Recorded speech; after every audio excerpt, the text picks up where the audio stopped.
Magandang araw po sa inyong lahat.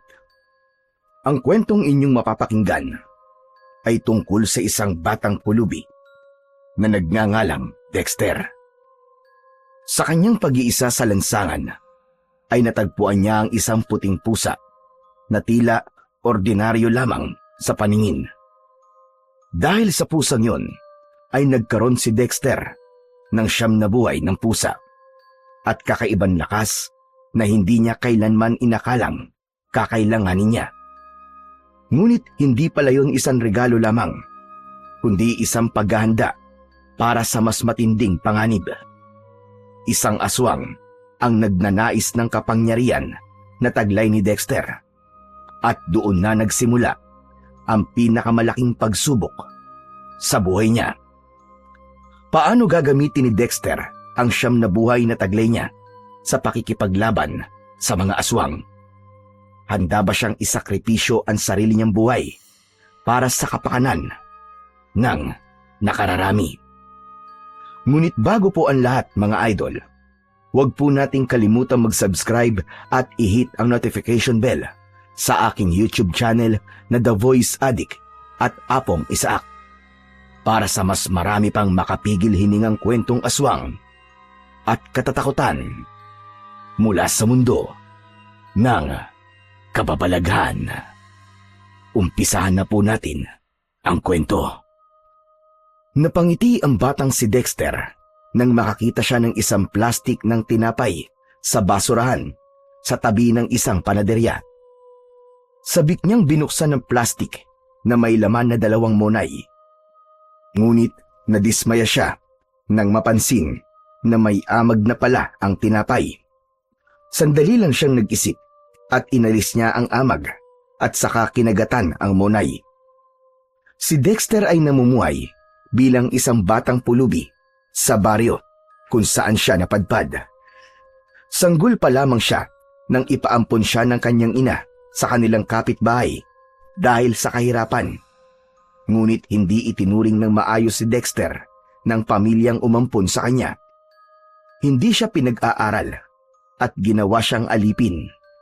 Minsan ay ginugutom pa siya at madalas ang pambubugbog na kanyang nararanasan. Kaya naman, nang tumungtong siya sa edad na 10, ay nagdesisyon siyang maglayas hanggang sa napunta na siya sa baryo kung saan siya naroon ngayon. Habang inaalis ang amag sa isa pang tinapay, ay may isang batang lalaki ang umagaw nun kay Dexter. Pagtingala niya, ay nakita niya si Umpong, ang sigang bata sa baryo na paborito siyang tuksuin at paglaruan.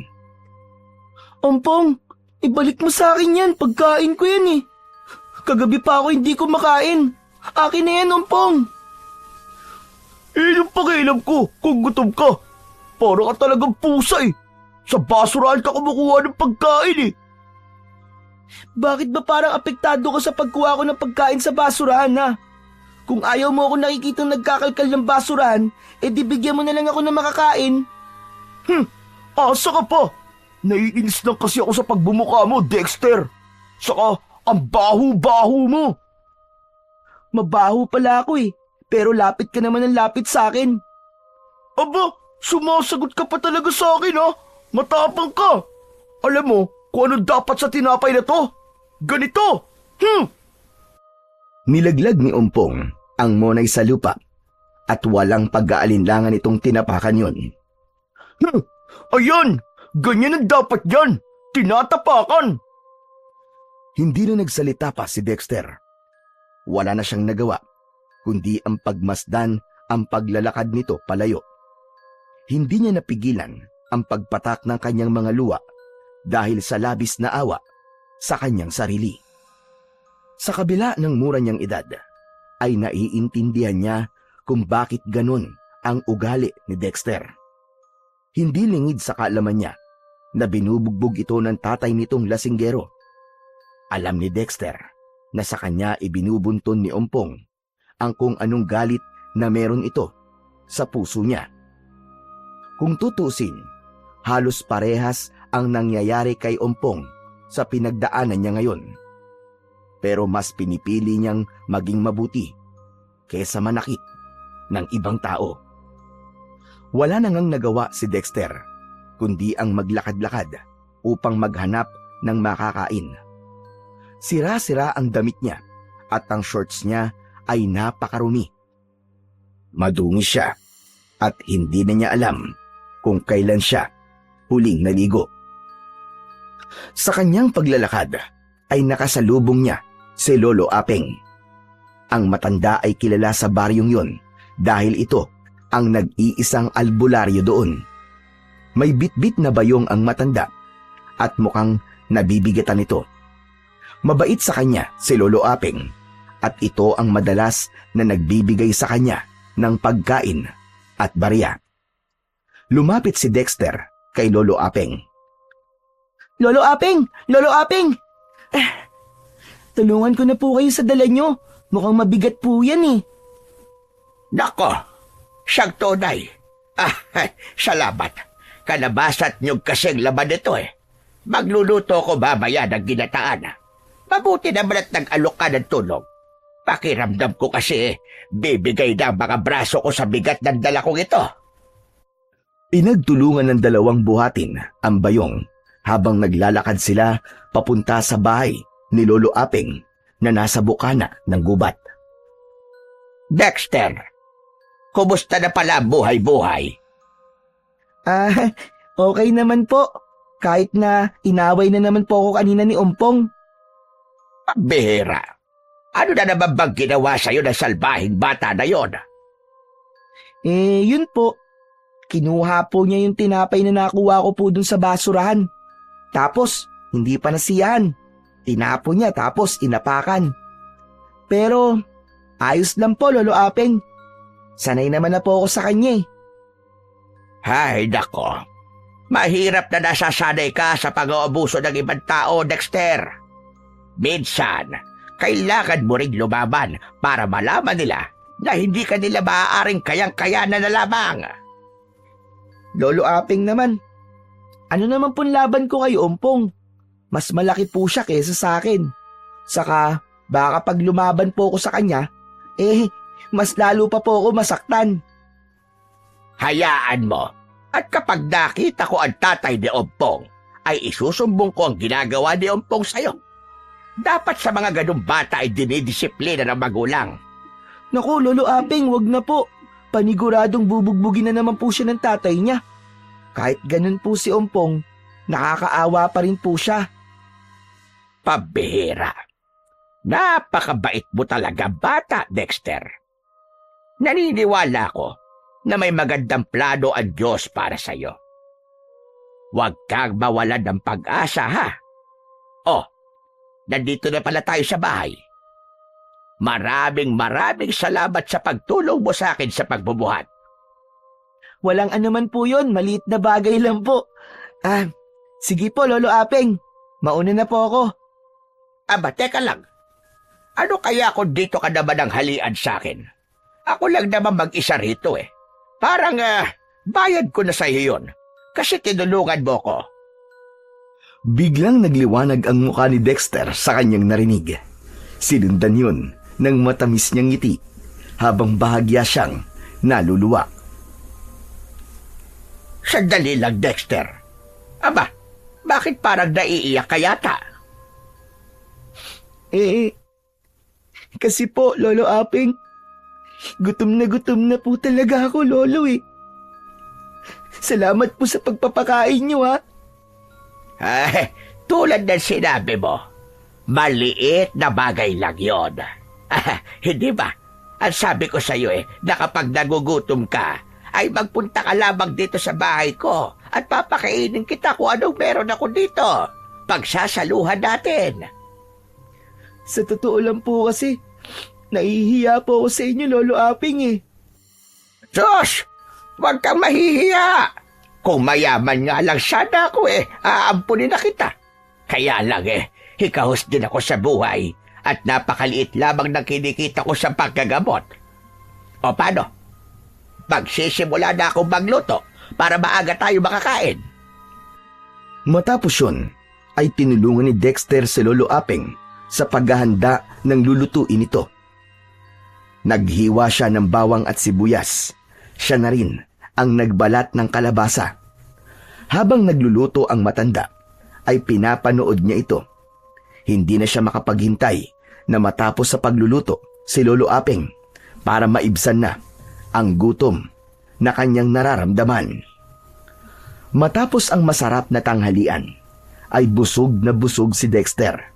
Binigyan pa siya ni Lolo Apeng ng minatamis na saging bilang panghimagas. Bago siya umalis, ay pinabaunan siya nito ng tinapay at 2 piraso ng saging na saba. Bukod pa roon, ay binigyan pa siya nito ng 5 piso. Labis na nagpasalamat si Dexter sa matandang albularyo. Dahil busog na, ay naisipan na ni Dexter na maglakad-lakad upang magpababa ng kanyang kinain. Sa kanyang paglalakad ay may nakita siyang isang batang lalaki na nakikipaglaro sa tatay nito. Napahinto siya at hindi niya naiwasan ang makaramdam ng inggit sa batang nakikita. Buti pa siya may pamilya. Napakaswerte niya kumpara sa akin. Pero hindi bale. Ang sabi naman sa akin ni Lolo Apeng may plano ang Diyos para sa akin. Sigurado ako na inihahanda lang ako ng Diyos para sa mas magagandang bagay na mararanasan ko balang araw. Ipinagpatuloy na ni Dexter ang paglalakad. Kapag may nakikita siyang basurahan, ay tinitignan niya kung meron siyang makukuhang pagkain o kahit gamit na pwede niya sanang mapakinabangan. Hanggang sa napahinto siyang muli sa paglalakad nang makita niya si Ompong na nasa gitna ng daan. May hawak itong lubid na nakatali sa leeg ng pusang kulay puti. Akala niya ng una ay alagang pusa yon ni Ompong. Ngunit nang marahas na hinila ni Ompong ang lubid at pinaikot nito yon sa ere kasama ang pusa, ay doon na siya nabahala. Hindi na nagdalawang isip si Dexter at lumapit na siya kay Ompong. Ompong! Ompong, ano ba yan? Tama na! Kawawa naman yung pusa, oh! Mamamatay yan sa ginagawa mo eh! Ibinagsak ni Ompong ang pusa sa lupa at dumaing yun. Tinignan siya ni Ompong habang nakangisi. Lumapit si Ompong kay Dexter at binatukan siya. Ano bang pakialam mo? Kung anong gawin ko sa pusang to, ha? Palaboy lang naman yan, nakagaya mo eh. Kahit na palaboy yan, may buhay pa rin siya. Kung di mo siya kayang alagaan o bigyan ng pagkain, huwag mo na lang siyang saktan. Maawa ka naman sa kanya. Sa bagay, hindi na ako magtataka kung bakit mabait ka sa pusang yan. Kasi parehas nga pala kayong palaboy. Mga walang kwenta. Malakas siyang itinulak ni Ompong na naging dahilan para mapaupo siya sa lupa. Sinipa pa ni Ompong ang binti niya bago ito tumalikod. Bago tuluyang lumayo si Ompong, ay sinipa rin ito ang pusa at lumipad yun ng halos 2 metro. Napapailing na tumayo si Dexter at pinagpagan niya ang kanyang likuran. Lumapit siya sa pusa at inalis niya ang lubid na nakatali sa leeg nito. Pinagmasdan niya ng mabuti ang pusa at nalungkot siya sa kalagayan nito. Kawawa ka naman. Mukhang napilayan ka dahil sa pagsipa ni Ompong sa'yo. Hindi ka naligtas dito, munting pusa. Kasi baka kung ano pa ang gawin ni Ompong sa'yo kapag nakita ka niya uli. Isasama na lang kita sa tirahan ko. Bubuhati na kita, ha? Huwag mo akong kakalmutin o kakagatin, ha? Sa kabila ng maingat na pagbuhat ni Dexter sa pusa, ay dumaing pa rin ito. Tila nasasaktan. Mas lalo siyang naawa sa pusa dahil ramdam niya ang labis na paghihirap nito. Matapos yun, ay dinala na ni Dexter ang pusa sa isang maliit na kuweba sa loob ng kagubatan. Simula nang mapunta siya sa baryong yun, ay doon na siya nanirahan. Nung una, akala niya ay hindi niya kayang mabuhay mag-isa. Hanggang sa hindi na niya namalayan na mahigit 1 taon na pala siyang nakatira sa loob ng kuweba. May ilang mga gamit na siya roon, gaya ng unan, sirang banig at manipis na kumot. Iniligay niya ang pusa sa banig at pinakain niya ito ng tinapay. Nilagyan niya rin ng inuming tubig ang isang bao upang makainom ang pusa. Habang umiinom ang pusa, ay nakangiti itong pinagmamasdan ni Dexter. Munting pusa, wala ka sigurong amo, no? Hayaan mo, simula ngayon, ako na ang mag-aalaga sa'yo. Tutal, wala naman akong kasama dito eh, at wala rin naman akong kaibigan. Yun nga lang, hindi ako mayaman ha. Kung ano lang ang madidilensya ko, yun lang ang pagkain na paghahatian natin. Tumingin ang pusa kay Dexter at nagniyaw ito na para bang naiintindihan siya sa kanyang mga sinabi. Pero, ano kayang ipapangalan ko sa'yo? Dapat kasi may pangalan ka eh. Teka. Alam ko na. Puting. Kasi, kulay puti ka. Bagay sa'yo ang pangalan na Puting. Simula noon, ay palagi nangang kasama ni Dexter ang pusang kanyang inampon. Kahit saan siya magpunta, ay nakasunod sa kanya ang pusang si Puting. Tuwing gabi, magkatabi silang natutulog at nagsasalo sila sa kung anong pagkain ang meron sila. Sa loob ng ilang araw, ay napalapit na kagad si Dexter kay Puting. Hindi pa siya nagkaroon ng kaibigan, pero pakiramdam niya ay naiintindihan siya ni Puting. Isang gabi, habang naglalakad si Dexter para maghanap ng makakain, ay napadaan siya sa isang tindahan kung saan sa harapan ay may 3 lalaking nag-iinuman. Nakasunod sa kanya si Puting. Nang nasa tapat na siya ng tindahan, ay bigla siyang tinawag ng isa sa mga nag-iinom na lalaki. Bigla siyang kinabahan, pero sa kabila ng kabang yun, ay lumapit pa rin si Dexter. Sa paglapit niya, ay nalaman niya na ang lalaking tumawag sa kanya ay ang tatay pala ni Umpong, na si Mang Budoy. Bakit po, Mang Budoy? Sa'yo ba ang puting pusa na yan, ha? Opo. Alaga ko po siya. Bakit po? Bibiling ko na lang yan sa'yo. 100 piso. Pasensya na po. Pero hindi ko po ipinagbebenta si Puting eh.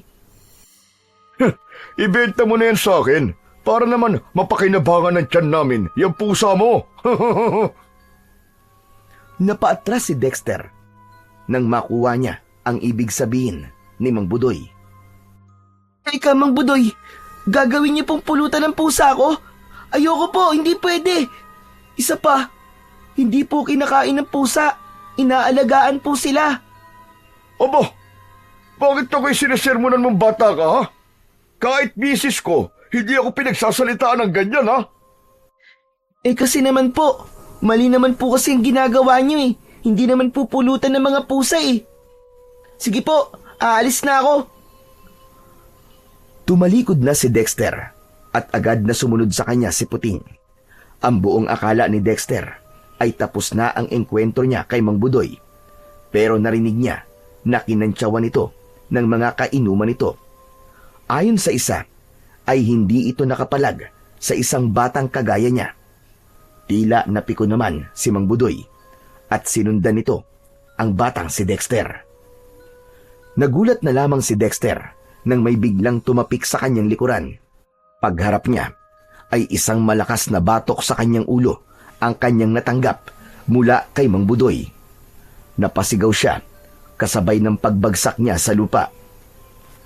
Hindi niya nagawang makaiyak pero takot na takot siya, lalo na nang tumayo si Mang Budoy sa paanan niya. Hoy, ikaw na batang pulubi ka, ha? Ang lakas ng loob mo, sermonan ako sa harap ng mga kainuman ko, ha? Pinahiya mo ako, ha? Gusto mo bang balian kita ng buto, ha? Wag po, Mang Budoy. Maawa po kayo sa akin. Hindi ako naaawa sa mga kagaya mong patapon na ang buhay.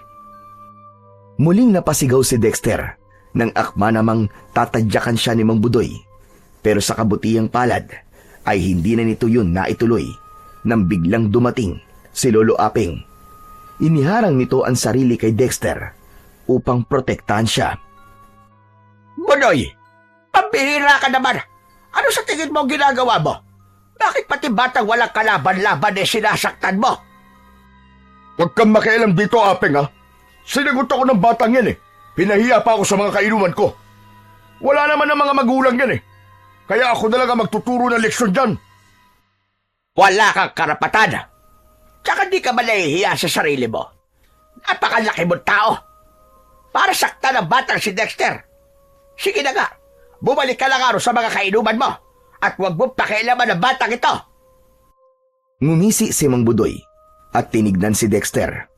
Pinanlisikan ito ng mga mata si Dexter na para bang tinatakot pa siya. Pasalamat kang bata ka. At si Apeng ang gumamot sa akin nung binarang ako. Kung hindi, talagang bugbog ka sa akin. Matapos ang nakakatakot na tagpo na yon, ay bumalik na si Mang Budoy sa mga kainuman nito, habang si Lolo Apeng ay tinulungan si Dexter na makatayo. Ramdam pa rin ni Dexter ang pagkahilo mula sa dagok na kanyang natanggap. Humampas pa ang kanyang muka sa lupa, kaya nagkaroon siya ng sugat sa kanyang pisngi. Pakiramdam niya ay namanhid ng gusto ang buo niyang muka. Pabihira talaga yan si Budoy. Tignan mo, nagkasugat ka sa muka. Ang mabuti pa ay sumama ka sa akin sa kubo. Doon ka muna. Dahil sa takot na balikan ni Mang Budoy, ay pumayag si Dexter sa sinabing yon ni Lolo Apeng. Inalalayan siya nito sa paglalakad hanggang sa makarating sila sa kubo nito. Sinindihan ng matanda ang gasera upang malinaw nitong makita ang sugat sa muka ni Dexter. Grabe ang ginawang ito sa iyo ni Budoy. Ano bang nangyari? At umabot kayo sa ganon? Kasi po, Lolo Apeng, gusto niya po kasing bilhin yung pusa ko. Kasi gagawin daw po niyang pulutan. Hindi po ako pumayag. Sinabi ko lang po na hindi po pulutan ng mga pusa. Tapos, bigla po siyang kinantsawan ng mga kainuman niya. Yun, napikon po siya. Kaya lumapit po siya sa akin. Dinagukan po ako. Ay, nako. Mabuti na lang talaga at lumabas ako para bumili ng posporo. Dahil kung hindi, baka hindi lang yan ang nakuha mo. Maraming salamat po, Lolo Apeng ah. Salamat po at pinagtanggol niyo po ako. Walang anuman. Tsaka alam ko kung may nakakita man sa'yo, ganun din ang gagawin. Tsaka Dexter, hindi kita pwedeng pabayaan. Ngunit maiba ko. Ang sabi mo ay may pusa ka. Hindi ko alam na may alaga ka palang pusa. Meron po, Lolo Apeng. Mag-iisang linggo na rin po siguro. Nakita ko po kasing sinasaktan po ni Ompong yung pusa. Kaya yun po, kinuha ko na lang. Ay, nako.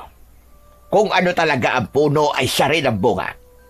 Hindi na nakapagtataka kung parehas ng ugali sina Budoy at Ompong dahil mag-ama sila. Sabay na napatingin sina Dexter at Lolo Apeng sa pinto nang marinig nila ang pagnyaw doon ni Puting. Nakaupo roon ang pusa at nakatingin lamang sa kanila. Aba, yan ba ang pusang sinasabi mo? Opo, Lolo Apeng. Puting po ang ipinangalan ko sa kanya. Kasi po dahil po sa kulay niya. Isang senyas lang ni Dexter kay Puting ay lumapit na kagad yun sa kanya. Humigayon sa tabi niya at idinikit ang katawan nito sa hita ni Dexter. Napansin ni Dexter na matiim na nakatingin si Lolo Apeng kay Puting. Parang may kakaiba kong nararamdaman sa pusang yan. Parang hindi siya pangkaraniwan. Hindi po talaga siya pangkaraniwan kasi matalino po siyang pusa. Alam niya po kung saan dapat siya dumumi at umihi. Siya rin po ang katulong ko sa paghahanap ng pagkain sa basurahan. Tapos, kapag nagsasalita po ako, parang naiintindihan niya po ako. Hindi yan ang ibig kong sabihin, Dexter. Patuloy si Lolo Aping sa pagtitig kay Puting. Hindi naman maunawaan ni Dexter kung ano ang ibig sabihin ng matandang albularyo. Maya-maya ay ipinilig ni Lolo Aping ang ulo nito. Tumayo ito mula sa pagkakaupo sa saig na kawayan at may kinuha ito sa ibabaw ng lamesa. Isa yung maliit na bote. Langis ito para mabawasan kahit papano ang sakit ng sugat mo sa muka. Huwag kang malikot at lalagyan kita nito. Tahimik lang si Dexter habang maingat na nilalagyan ni Lolo Aping ng langis ang sugat sa mukha niya. Habang ginagawa yun ng matanda, ay muli itong nagsalita. Dexter, dahil sa nangyari kanina, ay naisip ko na hindi talaga ligtas ang isang batang kagaya mo na nabubuhay ng mag-isa at walang mas nakatatandang gumagabay. Kaya ako na magdidesisyon sa'yo. Dito ka na maninirahan sa kubo ko. Kasama ko. Ha? Ano po, Lolo Aping? Ayoko po, Lolo. Mas gusto ko pong mabuhay ng mag-isa. Kahit mahirap kasi ayoko masanay po na umasa po sa ibang tao eh. Pasensya na po kayo. Tsaka alam ko rin po na kung makakaya ko pong mabuhay ng mag-isa, ay makakaya ko po kahit na anong pagsubok at problema ang pagdaanan ko. Isa yan sa dahilan kung bakit tumahanga ako sa iyo, bata ka. Matapang ka. Pero baligtarin man natin ang mundo. Bata ka pa rin, Dexter. At alam ko, kaya ka nasa labas ng ganitong oras ay dahil naghahanap ka ng makakain. Kung dito ka titira sa akin, ay hindi mo na yun gagawin. Kakain ka sa tamang oras at hindi ka nakakabahan habang natutulog ka sa gabi. Natatakot ako para sa iyo, Dexter. Lalo na nang makita ko kung paano kang saktan ni Budoy. Kaya makikiusap na ako sa iyo na dito ka na manirahan kasama ko. Sandaling natahimik si Dexter. Pinag-isipan niya ang mga sinabi ni Lolo Aping. Binalikan niya ang nangyaring pananakit ni Mang Budoy sa kanya at naisip niya ang posibilidad na maulit yun. Lolo Aping, kung papayag po ba ako na dito na tumira sa bahay nyo, ay pwede kong isama si Puting? Abay, oo naman. Walang problema sa akin yun. Kahit 100 pusa pa ang isama mo dito sa bahay ko, bukas ang pinto ng bahay ko sa iyo at sa mga hayop na walang tirahan. Ayos. Sige po. Pumapayag na po ako sa gusto nyo, Lolo Aping. Maraming salamat po sa pagiging mabait nyo po sa akin. Kahit hindi nyo naman po ako kaano-ano. Hindi kailangan maging magkadugo ang dalawang tao para magpakita ng kabutihan sa isa't isa. Hala, sige na. Matulog na tayo. Bukas ng umaga ay tutulungan kitang kunin ang mga gamit mo doon sa kuweba kung saan ka nakatira dati. Matamis na ngumiti si Dexter sa harap ni Lolo Aping. Ang totoo, ilang beses na siyang inalok ni Lolo Aping na doon na tumira sa kubo nito, pero palagi niya yung tinatanggihan dahil gusto niyang masanay na mabuhay nang walang inaasahan. Pero sa pagkakataong yun, ay iba na ang sitwasyon. May nanakit na sa kanya ng pisikal at napagtanto niya na kailangan niya ng isang taong magbibigay sa kanya ng proteksyon. At yun ay walang iba, kundi si Lolo Aping. Kinabukasan ng umaga, matapos ang almusal, ay nagtungo na sina Dexter at Lolo Aping sa kuweba kung saan dating nakatira si Dexter. Pagdating nila ron, ay napansin ni Dexter ang awa sa muka ni Lolo Aping habang tinitignan ng mabuti ang loob ng kuweba. Ngayon lang ako nakapunta rito at hindi ko akalain na ganito ang lugar na ilang taon mo nang tinitirhan. Paano kang nabuhay dito, Dexter? Nung una po, mahirap po talaga pero habang tumatagal, nasanay na rin po ako. Pakiramdam ko nga po, pinoprotektahan pa po ako ng mga hayop dito sa gubat eh. Mas malakas kasi ang pakiramdam ng hayop kesa sa tao. Sigurado ko, na nararamdaman nila na mabuti kang bata. Kaya naman pinoprotektahan ka nila. Pero sige na, kunin na natin ang mga gamit mo rito. Kinuha ni Dexter ang sako na nasa isang sulok. Isinilid niya roon ang banig, kumot, unan at ilang piraso ng sira-sira at maruruming damit. Matapos yun, ay lumabas na sila ng kuweba at naglakad palayo. Matapos ang ilang hakbang, ay huminto sandali si Dexter. Nilingon niya ang kuweba na naging tahanan niya ng ilang taon at isang mapait na ngiti ang sumilay sa kanyang labi. Masakit man, nalilisanin niya na ang lugar na yon. Ay masaya naman siya dahil sigurado siya na mas magiging maganda ang kalagayan niya sa piling ni Lolo Aping. Pagbalik nila sa bahay ni Lolo Aping, ay tinignan nito ang mga damit na dala ni Dexter. Napailing ang matanda, sabay tingin kay Dexter. Mukhang wala nang mapapakinabangan sa mga damit na ito. Pero huwag kang mag-alala. Kasi may mga naiwan naman na damit dito ang apo ko, na ngayon ay nakatira na sa syudad. Sa tingin ko, kasya sa'yo ang mga yon. Maraming salamat po, Lolo Aping. Napakabait niyo po talaga sa akin. Huwag po kayong mag-alala dahil gagawin ko po ang lahat para masuklian po ang kabutihan niyo sa akin. Hindi kita tinutulungan dahil humihingi ako ng kapalit. Ang gusto ko lang, Dexter, ay ipagpatuloy mo ang pagiging mabuti mo bata. Magiging masaya na ako sa bagay na yon. Hinaplos ni Dexter ang ulo ni Puting na nasa tabi niya. Napangiti siya sapagkat alam niya na simula sa araw na yon ay magbabago na ang buhay niya. Simula nang tumira si Dexter sa bahay ni Lolo Aping, ay unti-unting nagbago ang takbo ng buhay niya. Bagamat payak ang buhay ni Lolo Aping, ay mas naging maayos naman ang kalagayan doon ni Dexter. Simula nang magkaisip siya, ay noon lang niya naramdaman ang maalagaan. Meron na siyang maayos na tulugan at nakakakain na siya sa tamang oras. Sa umaga, tinutulungan niya si Lolo Aping sa pagdidilig ng mga tanim nitong gulay at pagkuha ng panggatong sa gubat. Sa gabi naman, ay magkatabi silang tatlo ni Puting at Lolo Aping sa banig. Hindi naging marangya ang bagong buhay ni Dexter, pero masaya siya. Natutunan niyang ngumiti ng walang alinlangan at gumising ng may dahilan. Nakahanap siya ng lugar kung saan hindi na niya kailangang mahirapang lumaban para lang mabuhay. Sa unang pagkakataon, naramdaman ni Dexter na isa na siyang normal na bata. Ngunit ang masaya at tahimik na buhay ni Dexter ay nagbago isang gabi.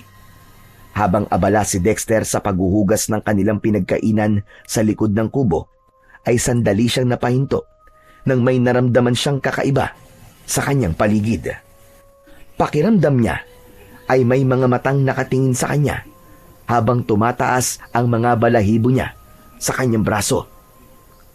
Si Puting na nasa paanan niya ay biglang tumayo at naglakad papunta sa masukal na bahagi ng likuran ng kubo ni Lolo Aping. Hoy, Puting! Saan ka pupunta? Puting! Huwag kang pumunta dyan! Baka may ahas dyan! Sige ka! Hindi na hinugasan ni Dexter ang kanyang mga kamay at sinundan niya ang pusa. Ngunit pagpasok niya sa kasukalan ay nagulat siya nang makita si Puting na nasa harapan ng isang nakakatakot na nilalang na noon lang niya nakita. May malahalimaw na itsura ang nilalang na yun. Matangkad yun at malaki ang katawan. Ang buong katawan nito ay nababalutan ng itim at matigas na balahibo, habang ang mga mata nito ay pulang-pula at mistulang nagbabagang bola. Meron itong matutulis na mga ngipin at mga kuko na sa unang tingin pa lang ay alam na kagad ni Dexter na kayang pumunit ng laman ng tao. Si Puting ay umaangil na parang galit na galit habang nakaharap sa naturang nilalang. Sa wakas, Natagpuan na kita, Pelina. Ngayon, ibigay mo sa akin ang siyang buhay. Alam kong huling buhay mo na yan, kaya maaari mo nang ipasa sa akin ang iyong kapangyarihan. Mas lalong nagimbal si Dexter nang biglang nagliwanag si Puting. Nang mawala ang liwanag ay hindi na ito isang pusa, kundi isang napakagandang babae na may puting kasuotan na kumikislap. May hawak itong matalim at malaking espada na kulay ginto. Walang paligoy-ligoy na sumugod ang magandang babae sa nakakatakot na nilalang. Mabilis ang galaw nito at tinamaan ng nilalang sa balikat at binti gamit ang espada. Hindi naman nagpatalo ang nakakatakot na nilalang. Gumanti ito ng suntok at kalmot sa babae. Ilang beses na umiwas ang babae at kitang-kita ni Dexter ang husay na ipinakita ng babae pagdating sa pakikipaglaban. Ngunit sa hindi inaasahang pangyayari ay nakalmot ng nakakatakot na nilalang ang babae sa tiyan.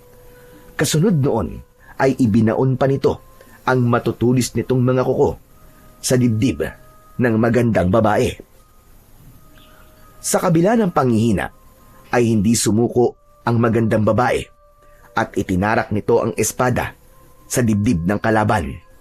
Malakas na sumigaw ang nakakatakot na nilalang at bahagyang lumayo.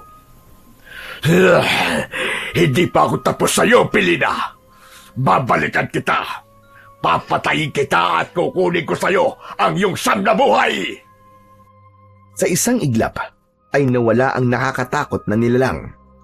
Nagulat si Dexter nang biglang bumagsak ang magandang babae sa lupa at nabitiwan nito ang espada. Puting? Puting? Ikaw ba talaga yan? Lumapit ka sa akin, Dexter. May kailangan akong sabihin sa'yo.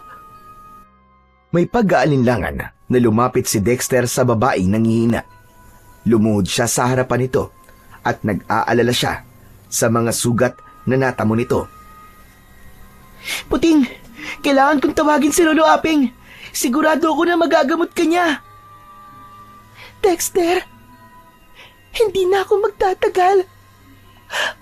Kailangan kong ipaliwanag sa'yo ang lahat bago ako bawian ng buhay. Si Balkan, ang aswang na nakalaban ko kanina, ay matagal na akong hinahanap dahil taglay ko ang kapangyarihan ng siyam na buhay ng pusa. Isa akong diwata, Dexter. At kapag naubos na ang aking buhay, ay kailangan kong ipasa ang kapangyarihan yon. Ito na ang uling buhay ko at hindi ako papayag na mapunta ito sa kagaya ni Balkan. Kaya Dexter, sa'yo ko ipagkakatiwala ang kapangyarihan ko na ito. Pangalagaan mo ito at protektahan. Teka Puting, hindi ko naiintindihan ang mga sinasabi mo. Puting! Wala nang nakuwang sagot si Dexter. Nagliwanag ang magandang babae at bumalik ito sa pagiging puting pusa. Maging ang espada nito ay naglaho na rin. Napatda si Dexter nang makita si Puting na sugatan at tila wala ng buhay. Hahawakan niya sana si Puting nang may isang puting liwanag ang lumabas sa bibig nito. Tila isa yung butil ng bigas na nagliliwanag.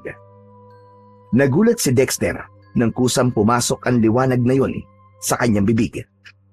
Napahawak si Dexter sa kanyang lalamunan nang maramdaman niya ang paggapang ng liwanag sa loob ng kanyang katawan. Sandali siyang kinapos ng hininga at matapos yun ay nagdilim ang kanyang paningin. Wala na siyang naalala sa mga sumunod na naganap dahil bigla siyang nawalan ng malay. Sa pagbabalik ng ulirat ni Dexter, ay nakahiga na siya sa banig sa loob ng kubo ni Lolo Aping. Madilim ang paligid at ang tanging pinanggagalingan ng liwanag ay ang gaserang nakapatong sa lamesa. Kinabahan siya nang hindi niya nakita si Lolo Aping. Lolo Aping, Lolo Apeng? Nasaan po kayo? Hindi nagtagal ay humahangos na pumasok si Lolo Apeng.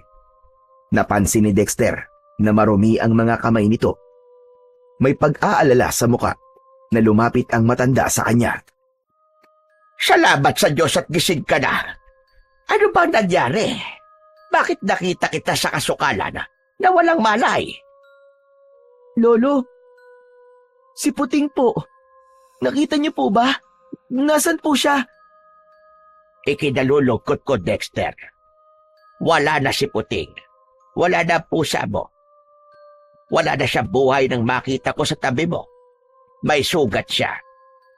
Ano ba talagang nangyari? Bumangon si Dexter habang lumuluwa.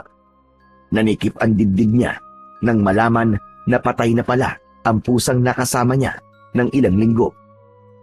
Sa kabila ng maiksing panahon na nagkasama sila, ay napalapit na ang loob niya sa pusa. Nasaan po si Puting, Lolo? Inilibing ko na siya doon sa likod ng bahay. Gusto mo bang puntahan siya? Lumuluhang tumango si Dexter. Agad siyang sinamahan ni Lolo Apeng sa likod ng bahay. Huminto sila sa harapan ng isang may kalakihang bato. Sa ilalim ng bato na yan nakalibing si Puting. Inilagay ko ang batong yan bilang tanda ng kanyang himlayan. Alam ko na mahal mo si Puting, kaya naisip ko na kahit paano bigyan siya ng lugar na pwede mong puntahan sa tuwing naaalala mo siya. Hindi ko man lang siya naipagtanggol, Lolo Apeng. Wala po akong nagawa para protektahan siya. Nang sandaling yon ay hindi na muna nagtanong si Lolo Apeng at hinayaan muna nitong magluksa si Dexter. Napaluhod si Dexter at hinawakan niya ang bato habang walang tigil sa pagpatak ang kanyang mga luha. Marahil, para sa iba, ay isa lamang normal na pusa si Puting. Ngunit para sa kanya, si Puting ay isang kaibigan na hindi siya iniwanan simula ng alagaan niya ito. Isang kaibigan na tinanggap siya at hindi siya inusgahan kahit isa pa siyang pulubi. Naging napakasakit para kay Dexter ang pagkawala na yon ni Puting. Inintindi naman ni Lolo Apeng ang pananahimik niya ng ilang araw. Kasabay ng kanyang pagluluksa ay hindi rin nawala sa isip niya ang mga sinabi ni Puting sa kanya bago ito bawian ng buhay. Hanggang ng sandaling yon ay hindi pa rin siya makapaniwala na ang pusang kanyang inalagaan ay isa palang diwata. Maging ang puting liwanag na pumasok sa kanyang katawan ay isang palaisipan pa rin para sa kanya. Sa kabila ng lahat, ay palaging nasa tabi ni Dexter si Lolo Apeng. Kahit paano, ay kinakausap siya nito at kinukwentuhan ng masasaya at nakakatawa nitong karanasan nung kabataan pa nito. Isang umaga, habang nakaupo si Dexter sa labas ng kubo, ay nakita niya si Lolo Apeng na may nakasabit na itak sa bewang nito. Dexter, iho, dito ka muna ha. Magpupunta lang ako sa gubat at kukuha lamang ako ng nyog.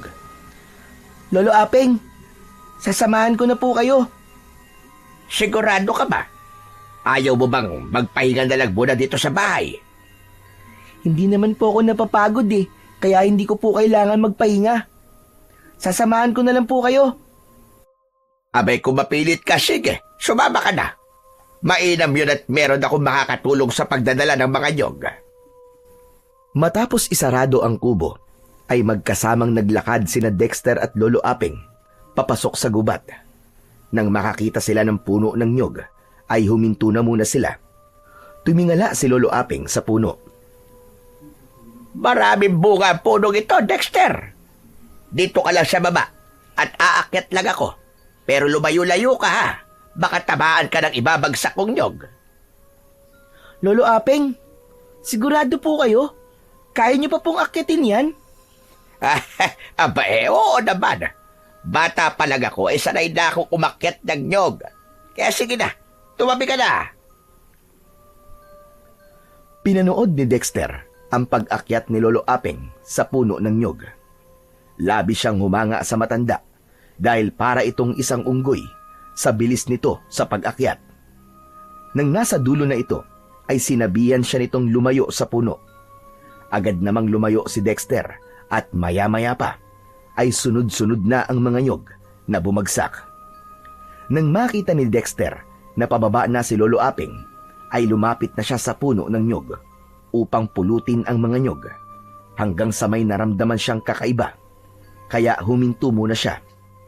Tumingala siya at nanlaki ang mga mata niya nang isang nyog ang biglang nahulog mula sa puno. Huli na para umiwas siya dahil bumagsak na yun sa mismong ulo niya. Sa isang iglap ay nagdilim ang paningin ni Dexter. Kasunod nun ay naramdaman niya na para siyang nakalutang sa isang walang hanggang kadiliman. Hindi alam ni Dexter kung gaano siya katagal na nakatulog. Nang ibukas niya ang kanyang mga mata, ay nalaman niyang buhat siya ni Lolo Apeng. Sumisigaw ang matanda habang nanginginig ang boses. Tulungan niyo ako! Parang awa niyo na! Tulong! Lolo Apeng! Napahinto si Lolo Apeng sa pagtakbo. Nang marinig na magsalita si Dexter, yumuko ito at labis ang pagtataka nito nang malaman na gising na siya. Diyos ko! Salamat at buhay ka, Dexter! Ibaba niyo na po ako, Lo. Ayos lang po ako. Hindi. Dadali kita sa ospital. Kailangan matignan ka ng mga doktor. Lolo Apeng, ayos lang po talaga ako. Sige na po, ibaba niyo na po ako. Naguguluhang ibinaba ni Lolo Apeng si Dexter. Kinapa ng matanda ang ulo niya. Sandali. Nasa na sugat mo sa ulo? Kanina ay may malaki kang sugat at pakiramdam ko, basag ang bungo mo. Sigurado ka ba nga? Ayos ka lang, Dexter. Opo, Lolo Apeng. Tara na po, umuwi na lang po tayo. Nagpatiuna na si Dexter sa paglalakad papunta sa bahay ni Lolo Apeng. Pagdating nila roon, ay uminom muna siya ng tubig dahil pakiramdam niya ay pagod na pagod siya. Maging siya ay naguguluhan na napaupo. Tumabi si Lolo Apeng sa kanya at muli nitong kinapa ang ulo ni Dexter. Nakapagtataka talaga. Ano nangyari? Bakit nawala ang sugat sa ulo mo? Imposible namang namamalikma talaga ko kanina na may sugat ka dahil tignan mo ang braso ko. Nandito pa ang dugo mo. Saka nakapagtataka din, nabuhay ka pa matapos kang malaglagan ng nyog sa ulo. Hindi sa gusto kitang mamatay pero napaka-imposible ng nangyayari ngayon. Tinignan ni Dexter ang braso ni Lolo Apeng at may dugo nga roon. Maging ang muka ni Dexter ay may dugo rin na isang matibay na indikasyon na nagkaroon talaga siya ng sugat sa ulo matapos siyang mabagsakan ng nyog. Hanggang sa natigilan si Dexter nang maalala niya ang sinabi sa kanya ni Puting bago ito namatay habang nasa anyo ito ng isang magandang babae. Napatingin siya kay Lolo Apeng at naisipan niya na kailangan niya nang sabihin dito ang tungkol sa bagay na yon. Lolo, may kailangan po akong sabihin sa inyo. Sa tingin ko po, alam ko kung bakit ako buhay hanggang ngayon. Si Puting po, Lo. Siya po may gawa ng lahat ng to. Ano ka mo? Yung pusa mo, si Puting. Aba, paano si Puting? Natatandaan niyo po ba nung natagpuan niyo po ako sa kasukalan na walang malay habang si Puting po ay patay na sa tabi ko? Hindi ko po ikinuwento sa inyo nangyari doon dahil pakiramdam ko po hindi po kayo maniniwala eh. Pero ngayon po, kailangan ko na pong sabihin sa inyo ang lahat para maintindihan niyo rin po kung bakit buhay pa po ako ngayon matapos po ako mabagsakan ng nyug sa ulo.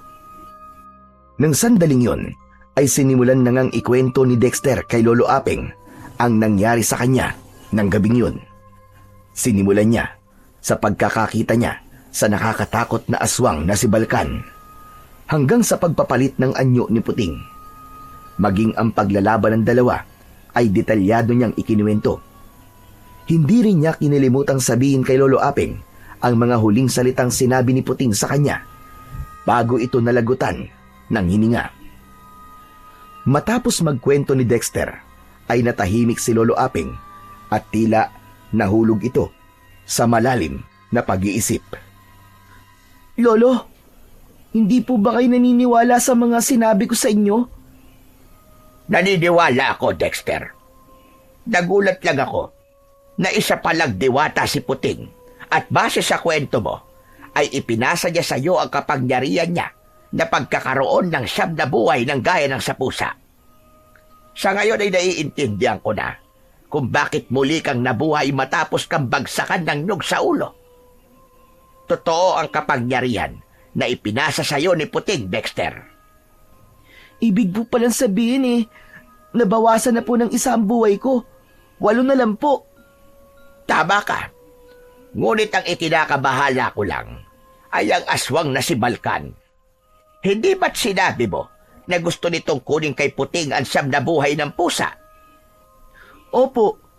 Sa pagkakaintindi ko nga po isang buhay na lang po ang meron si Puting at kapag namatay siya ay pwede niya nang ipasa sa ibang kapangyarihan niya o kaya naman po pwede na yung kunin ng iba. Kung ganon, ay kailangan mong mag-ingat, Dexter. Dahil gayong nasa iyo na ang kapangyarihan ni Puting, ay maaaring ikaw na ang magiging target ni Balkan. Pero huwag ka mag-alala. May alam ako kung paano natin poprotekta ng ating bahay laban sa mga aswang. Sisiguraduhin kong habang nandito ka sa aking kubo, ay ligtas ka, iho. Sa sinabing yun ni Lolo Aping ay napagtanto ni Dexter ang panganib na nakaamba sa kanya dahil sa kapangyarihan na ibinigay sa kanya ni Puting. Ngunit kahit sinabi ni Lolo Aping na poprotektahan siya nito, ay hindi niya pa rin naiwasang matakot dahil kung sakali ay isang aswang ang kailangan nilang harapin at kalabanin. Sa mga lumipas na araw, ay patuloy na iniisip ni Dexter ang dahilan kung bakit nangyayari ang lahat ng yun sa kanya. Isang hapon, habang nakaupo si Dexter sa labas ng kubo, ay nakita niya si Lolo Aping na lumabas na may dalang bao na may laman na pulbos na kulay abo. Naglakad ang matanda paikot sa kubo habang ikinakalat nito ang pulbos sa paligid ng kubo hanggang sa makabuo ito ng isang hugis bilog na nakaikot sa kubo nito. Tahimik si Dexter habang pinagmamasdan ang ginagawa ng matanda. Hindi niya maintindihan kung para saan yun, pero ramdam niyang mahalaga ang ginagawa nito. Nang matapos si Lolo Aping, ay lumapit ito sa kinauupuan ni Dexter. Naupo ito sa kanyang tabi at tumingin ito sa malayo. Lolo, ano pong ginagawa niyo? Proteksyon, Dexter. Nilagyan ko ng proteksyon ang paligid ng ating kubo. Walang kahit na sinong aswang ang makakalagpas sa bilog na nakaikot sa kubong ito. Yan po ba ang sinasabi niyong proteksyon natin laban po kay Balkan? Tama ka. Hindi siya basta-bastang makakapasok dito kung hindi natin siya iimbitahan. Ang pulbos na ito ay gawa sa pinulbos na mga agimat na panlaban sa mga aswang. Meron din yung kasamang pinatuyong bawang at sinamahan ko rin ng orasyon. Kung ganun po, Lolo Aping, habang wala po tayo sa labas ng bilog, ay hindi po makakapasok si Balkan, tama po ba? Ganun na nga, Dexter. Kaya wala ka nang dapat ipag-alala. Tandaan mo lang na kapag madilim, ay huwag ka nang lalabas pa. Manatili ka na lamang sa loob ng bahay para makasiguro tayo. Tatandaan ko po mga sinabi niyo, Lolo Aping. Pero, Lolo Aping, saan niyo po natutunan ng ganyang mga bagay? Bata pa ako nang una akong makakita ng aswang. Sa baryo namin ay maraming nawawala. Ang iba ay nahahanap na lang na patay na. Takot na takot kaming lahat doon. Pero may isang matandang albularyo na lumaban. Siya ang nagligtas sa aming lahat, lalo na sa aking pamilya. Tinuruan niya ako ng mga dapat kong malaman upang mabigyan ko ng proteksyon ang aking pamilya laban sa mga aswang. Maging ang kaalaman ko sa panggagamot ay sa kanya ko rin natutunan. Habang tumatagal, si Dexter sa piling ni Lolo Aping ay mas lalo pa niya itong nakikilala. Hindi niya akalain na hindi lang ito simpleng albularyo, kundi meron din itong kaalaman sa pakikipaglaban sa mga aswang. Sa kabila ng proteksyon na inilagay ni Lolo Aping, ay hindi pa rin sila nagpakampante, lalo na sa tuwing sasapit ang gabi. Bago matulog, ay naglalagay sila ng bawang at asin sa harapan ng bintana at pinto. Nagdadasal din sila dahil naniniwala sila na higit sa lahat, ang pananampalataya sa Panginoon ang pinakamalakas nilang proteksyon laban sa masasama. Isang umaga, isinama si Dexter ni Lolo Aping sa palengke. Habang naglalakad sila roon, ay napahinto si Dexter nang may nakita siyang mga laruan na itinitinda. Buong buhay niya ay hindi niya naranasan ang magkaroon ng laruan. Napapitlag siya nang hawakan siya ni Lolo Aping sa balikat. Dexter, gusto mo ba ng laruan? Nako, hindi po. Napatingin lang po ako, Lolo Aping. Huwag ka nagmahiya. Alam kong gusto mo ng laruan.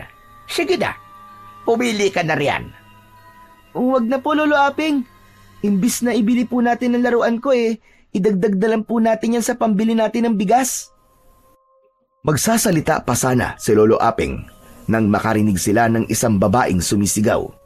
Isinisigaw nito na may magnanakaw. Nakita nila ang isang lalaking tumatakbo na may hawak na itim na bag. Hindi maintindihan ni Dexter, pero may kung anong enerhiya ang biglang nabuhay sa kanyang loob. Itinulak siya nun para habulin ang magnanakaw. Mabilis siyang tumakbo at kahit siya mismo ay namangha dahil natuklasan niya na hindi pangkaraniwan ang bilis ng kanyang galaw. Nang malapit na si Dexter sa magnanakaw, ay tumalon siya at sinunggaban ito sa likod. Padapang natumba ang magnanakaw habang nasa ibabaw si Dexter. Agad na humarap ang magnanakaw kay Dexter at naglabas ito ng isang patalim. Kahit nakita nitong bata pa si Dexter, ay walang pagdadalawang isip nitong sinaksak sa dibdib si Dexter. Napasinghap si Dexter. Itinulak siya ng lalaki at napahiga siya habang sa gilid ng mata ay nakita niyang pinagtutulungan ng mga tao ang magnanakaw. Narinig niya ang boses ni Lolo Aping pero hindi na niya naiintindihan ang sinasabi nito. Ang huli na lang niyang natatandaan ay may bumuhat sa kanya bago siya tuluyang nilamon ng kadiliman. Nang muling nagising si Dexter, ay isang malalim na paghinga ang kumawala sa kanya na parabang umahon siya mula sa napakalalim na tubig. Nakita niya si Lolo Aping na nasa tabi niya. Nasa isang hindi pamilyar na silid sila. Lolo, nasan po tayo? Ano pong lugar to? Nasa ospital tayo, Dexter. Dito ka dinala ng mga tao matapos kang saksakin nung magnanakaw sa dibdib. May kaya pala yung babaeng tinulungan mo, kaya siya ang sumagot sa mga kailangan nating bayaran. Tapos nagbigay pa siya ng pera sa'yo, Dexter. Alam mo bang namatay ka nang saksakin ka sa puso nung magnanakaw? At muli na naman po ako nabuhay dahil meron po akong 9 na buhay. 9 na buhay na 7 na lang, Dexter. 7 na lang. Hindi porket marami kang buhay ay ilalagay mo palagi sa panganib ang sarili mo. Alam kong gusto mo lang makatulong kanina, pero napakadelikado na ginawa mong yon. Pasensya na po kayo, Lolo Aping. Hindi ko po kasi napigilan ang sarili kong hindi tumulong. Hindi ko na po ulitin. Hay nako, dapat lang talaga na hindi na. Tandaan mo na kahit may 7 ka pang buhay ngayon, ay hindi mo dapat sinasayang yan. Napakabata mo pa. Pero 2 beses ka nang namatay, biruin mo yon. Paano kung wala kang ganyang kapangyarihan? E di kwento ka na lang gayon. Napayuko si Dexter. Hindi niya masabi kay Lolo Aping kung bakit bigla na lang niyang hinabol ang magnanakaw kahit hindi niya yun gustong gawin. Nang araw din na yun ay nakalabas na ng ospital sina Dexter at Lolo Aping. Labis ang pagtataka ng mga doktor dahil diniklara ng mga ito na patay na si Dexter, ngunit makalipas lamang ang ilang minuto ay bigla na lang siyang nabuhay. Nang i-check ang sugat niya ay wala na yun, kaya labis talaga ang pagtataka ng mga doktor. Pagdating sa bahay ay pinag-isipan ni Dexter ang mga nangyari kanina sa palengke. Paulit-ulit na bumalik sa isipan niya ang pagtakbo niya ng mabilis at pagtalon ng mataas. Isang bagay ang biglang naisip ni Dexter. Lolo Aping? Hindi lang siyam na buhay ang ibinigay sa akin ni Puting? Anong ibig mo sabihin? Hindi po kaya pati ang kakayahan ng isang pusa ay meron na rin po ako? Yung bilis ng galaw ko, saka yung pagtalong ko ng mataas? Hindi po ba kayang gawin rin yun ng mga pusa? Tama ka. Napansin ko nga rin yung kanina sa'yo nung hinabol mo yung magnanakaw. Pero bakit ka naman bibigyan ni Puting ng ganyang kakayahan? Hindi po kaya upang protektahan ko po ang sarili ko sa mga magtatangkang patayin ako para makuha po ang kapangyarihan na ibinigay po niya sa akin? At isa na roon, yung aswang po na si Balkan. Napamaang si Lolo Aping. Maya-maya pa ay mariin itong umiling. Hindi, Dexter. Hindi ka makikipaglaban sa kahit na sino, lalo na sa Balkan na yon. Masyado ka pa bata para sa mga ganyang bagay. Bakit ba kasi naisipan pa ng pusang yun na ibigay sa iyo kapangyarihan na yan? Naiintindihan ko po kung bakit ibinigay po sa akin yun ni Puting. Mas ginusto po niya na nasa akin yun. Na nasa akin po ang kapangyarihan na meron siya. Kasi si Balkan po ang magmamay-ari nito kung hindi ako.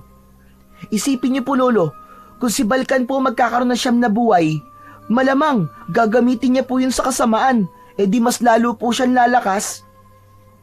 Wala nang narinig na salita si Dexter kay Lolo Aping, pero ramdam niya ang pagtutol nito sa sinabi niya na makikipaglaban siya sa kung sinong magtatangka na kunin sa kanya ang kapangyarihang meron siya. At para kay Dexter, wala siyang magagawa kundi ipagtanggol ang kanyang sarili kung sakaling malagay siya sa isang sitwasyon na kinakailangan niyang protektahan ang buhay niya. Pagsapit ng gabi, matapos maghapunan, ay si Lolo Aping ang naghugas ng pinagkainan.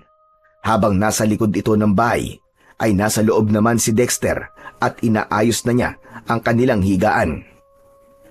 Nang matapos na siya sa ginagawa, ay naisipan niyang tulungan si Lolo Aping. Lalabas na sana si Dexter, ngunit natigilan siya sa may pintuan nang may nakita siyang lalaking nakatayo sa loob ng bakuran.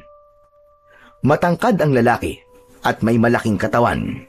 Nakasuot yon ng maong na jacket at itim na pantalon.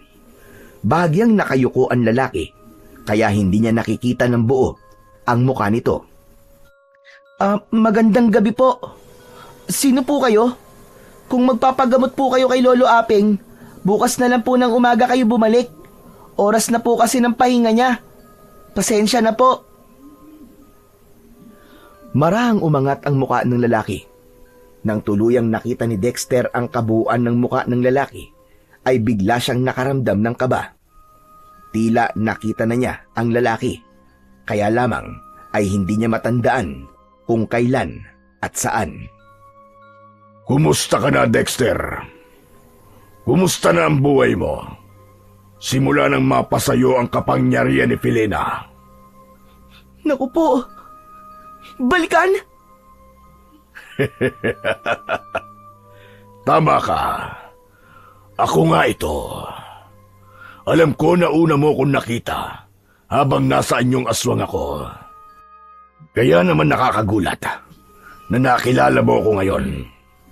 Pero huwag kang mag-alala. Wala ako rito para manggulo o saktan ka. Umalis ka na rito! Hindi ko ibibigay sa iyo ang kapangyarihan na ibinigay sa akin ni Puting! Puting pala ang ipinangalan mo kay Felina habang nasa anyong pusa siya. Nandito ko para makipag-usap sa iyo ng maayos.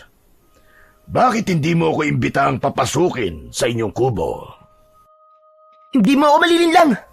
Alam kong hindi ka makapasok sa proteksyon na ginawa ni Lolo Apeng. Maliban na lamang kung kami mismo magpapapasok sa'yo. Dahil narinig ni Lolo Aping ang pagsigaw ni Dexter, ay humahangos itong nagpunta sa unahan ng kubo. Tumayo ito sa tabi ni Dexter at agad niyang ipinaalam sa matanda na si Balkan ang lalaking nasa kanilang harapan. Nagmamadaling kinuha ni Lolo Aping ang itak at bumalik sa tabi ni Dexter. Umalis ka ng aswang ka! Umalis ka sa bakurang ko! Hindi ako natatakot sa'yo! Tanda, wala ko rito para manggulo. Ang gusto ko lang ay kunin sa apo mo ang kapangyarihan na dapat ay sa akin. Walang sa'yo, Balkan! Akin lang ang kapangyarihan ko! Ipinagkatiwala sa akin ni Puting to dahil alam niyang gagamitin ko to sa kabutihan. At alam ko rin na kailangan mong ubusin ang siyam kong buhay para makuha mo to. Kaya hindi ako naniniwala sa mga sinasabi mo na wala kang planong saktan ako. Ngumisi si Balkan, sabay tawa ng malakas. Nahuli mo ko, bata. Mali na minaliit kita dahil matalino ka pala. Pero ito ang tatandaan mo. Mag-iingat ka. Dahil sa oras na isa na lang ang buhay na meron ka, sisiguraduhin ko na ako mismo ang papatay sa'yo para makuha ko kapangyarihan na dapat ay sa akin. Hindi pa ito ang huli nating pagkikita. Umalis ka na rito! Ang dami mo pa sinasabing aswang ka! Napakadaldal mo! Tumalim ang mga mata ni Balkan. Ilang segundo muna nitong tinignan si Dexter bago ito tumalikod at naglakad papalayo. Hindi umalis sina Dexter sa kanilang kinatatayuan hanggang sa nawala na si Balkan sa kanilang paningin. Pumasok na sila sa kubo at isinarado ni Lolo Aping ang pinto. Mabuti na lang at nilagyan ko ng proteksyon ng paligid ng ating kubo. Dahil kung hindi, aba, nakalapit na rito si Balkan. Kaya nga po malaking tulong po talaga ang proteksyon na nilagay niyo, Lolo. At totoo po kasi, kanina nagtatapang-tapangan lang po ako sa harap niya kahit natatakot na po ako kanina. Tama ang ginawa mo, Dexter. Huwag mong ipapakita sa isang aswang na natatakot ka sa kanya dahil mas lalo silang magiging malakas. Dapat ay maramdaman nila na mas malakas ka kesa sa kanila. Pero simula ngayon, ay mas lalo na tayo mag-iingat. Kahit merong proteksyon ang ating kubo, ay hindi natin alam kung ano ang kayang gawin ni Balkan. Sa aking palagay kasi, ay hindi siya pangkaraniwang aswang. Simula ng gabing yon, ay mas naging matindi ang pag-iingat ni na Dexter at Lolo Aping. Kahit paano, ay hindi kinakabahan si Dexter para sa buhay niya dahil meron pa siyang 7. Ang ipinag-aalala niya ay si Lolo Aping dahil alam niya na maaaring gamitin ito ni Balkan upang makuha nito ang kapangyarihan na meron siya. Kinaumagahan, isang nakakagimbal na balita ang pumalat sa buong baryo. Isang bangkay ng magsasaka ang natagpuang walang buhay sa taniman ng palay. Wakwak ang tiyan nito at wala na ang lamang loob. Nang mga sumunod pang araw, ay naging sunod-sunod na ang pagkawala ng mga tao. May ilan na natagpuan, ngunit wala ng buhay. Isa ang itsura ng mga bangkay. Lahat ay halos wala ng dugo at puno ng kalmot at kagat na para bang inatake ang mga yon ng isang mabangis na hayop. Habang tumatagal, ay nababalot ng matinding takot ang buong baryo. Hindi lumalabas ang mga tao kapag sumasapit na ang dilim.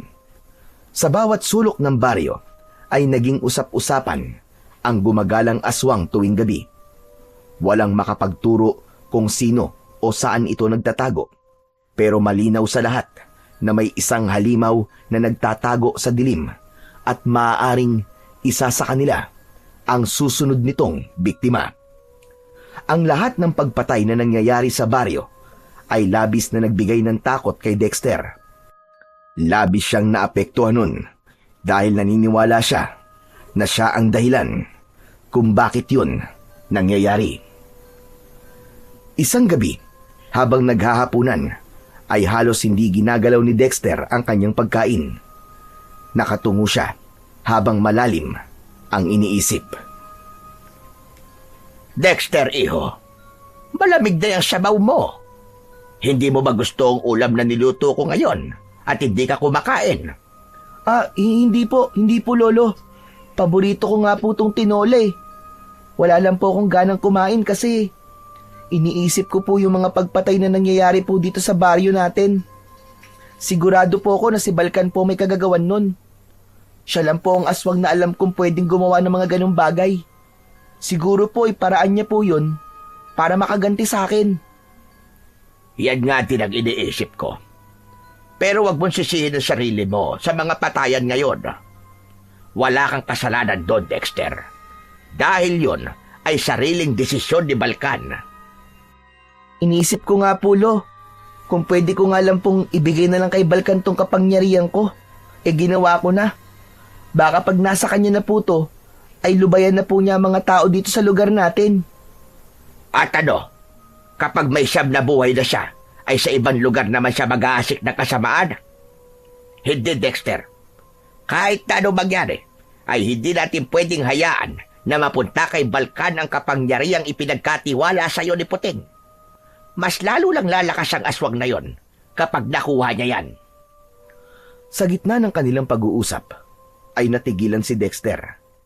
Naramdaman niya ang pagbigat ng hangin na parabang may nakaambang panganib sa paligid. Lolo, sa tingin ko po, nasa paligid lang po natin si Balkan ngayon. Nararamdaman ko po siya.